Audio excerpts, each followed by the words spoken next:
Hello, I'm Christian Cooke and I play Garry Kasparov in Rematch, which is on Arte later this year in October, and you can find my interview on série.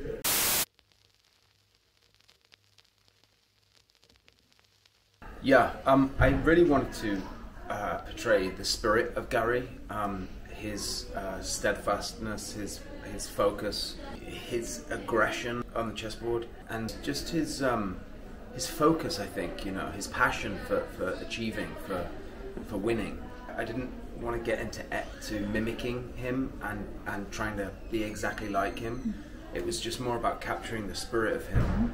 So yeah, his focus and his ambition and his drive, I think, were the main things.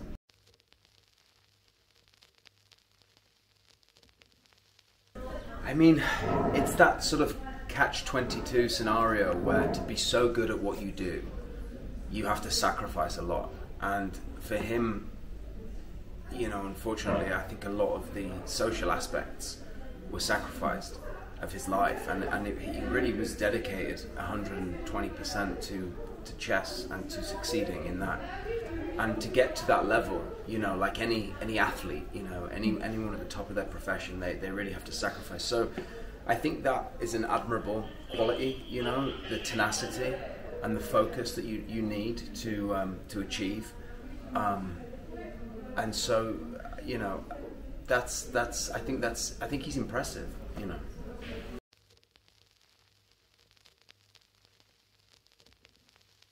I'm terrible at chess.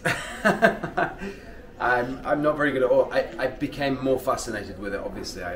Studying Garry, reading books that he wrote and about him, and watching documentaries, and working with a grandmaster on the show who was advising us on the chess games, and learning just how to look professional when you're capturing the chess pieces and moving the chess pieces.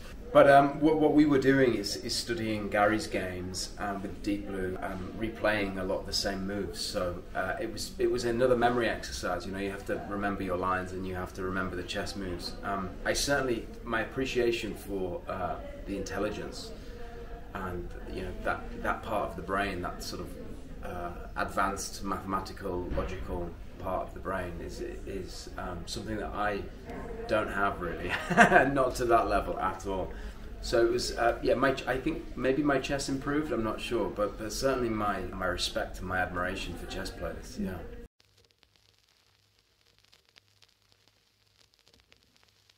I don't think you can really think about the impact of the show or the message of the show or anything in terms of your performance. I think you have to just play the scenes and play the character. But it certainly does feel like, back then they were at this sort of forefront of this technological explosion, right? Computing advancement that was just about to sort of reach that next level. And I think that's where we are now, right? So it's we're also at an edge now where AI is about to explode in an exponential way, more than we can actually fathom right now. And so I feel like there's definitely something where the audience will understand that. They'll look back and they'll see that's when they were at the on the edge of something huge with technology, and that's where we are now, right now. That's what we're living now in a different way.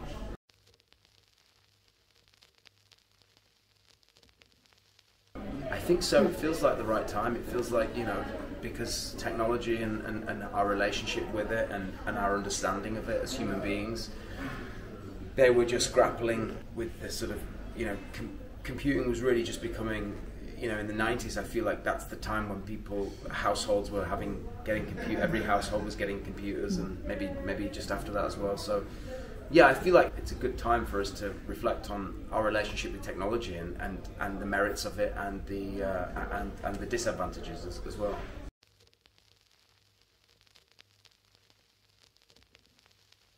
Well, I think, first and foremost, we're taking the audience on this journey of experiencing this match, right? This finite period of time that happened, this real event that happened, over this number of days in New York in 1997, and just to sort of, I guess, just to reflect on on what that meant back then, and you know how there are parallels right now in the world of, as I said, about our relationship to technology, and you know, this whole man versus machine thing, you know, this sort of this tug of war that we have with technology, with, you know, retaining some of the, you know, what it means to be human versus what it means to be a machine, right? And the power of that, and we're really now at this point in time where we might not get another chance to decide